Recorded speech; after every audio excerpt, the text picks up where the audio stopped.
naman. Who is your inspiration in dance? Who? Inspiration in dance. Ano? Si Bini Aya. Hello. Ang Bini, charot. Siyempre naman. Si Papa, tsaka yung bunsong kapatid ni Mami, si Tito Ninong. Kasi? Ano sila? Mga dancer. Mga dancer. Si Tito kasi, dancer siya ng St. Paul, Makati. Then, si Papa is dating dancer ng Makati. Ano siya naging inspiration sa'yo? Para kasi siyang nasa dugo na talaga namin. Pero gusto kong sundan yung yapak nila. Ay, oo, tama. Gusto ko sundan yung yapak nila, Papa, kasi alam mo yun, kahit matanda na sila, nandun pa rin yung galaw nila. Pati yan ang galaw. Bigyan mo isang galaw na magmamarka. Signature moves mo. Ako? Hindi, ikaw daw. Ako? Ito. Ay, Tet, ang sarap! May entry Yung inspiration mo bukod kay Miray. Charot. Si Miray talaga yon. Pero inspiration ko po, si Andre May po. Hi.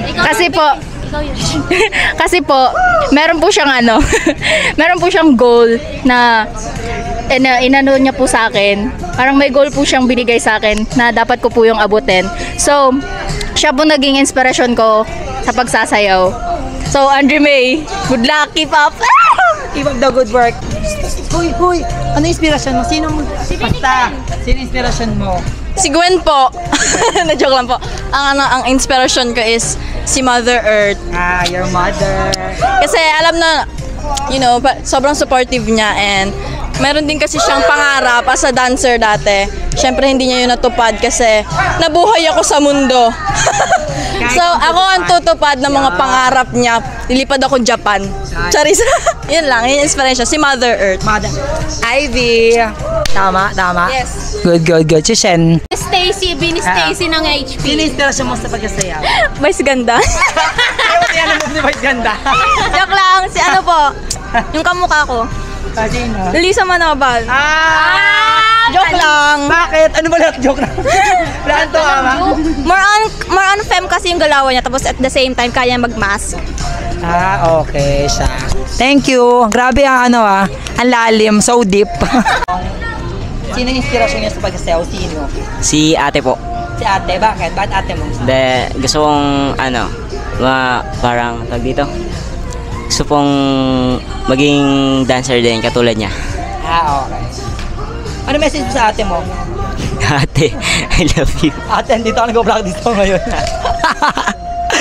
Yung mga pinsan ko po na ngayon may mga anak na. Bakit? Kasi sila yung nagsimula pagsasayaw sa pamilya namin. Okay. Then, So, in the blood na talaga, nasa dugo niya. Yes po. Bali, yung pinag-practice nila is yung mismong lugar lang din namin. Saan lugar niyo? Sa Lower Bigutan, Taguig. Okay. May grupo pa sila ngayon? Wala na. Mga nag-anak na eh. Nag-anak. Ano masabi mo sa kanila ngayon na may anak na sila? Kawawa naman kayo, di na kayo makasayaw. Grabe, ang sama. Thank you.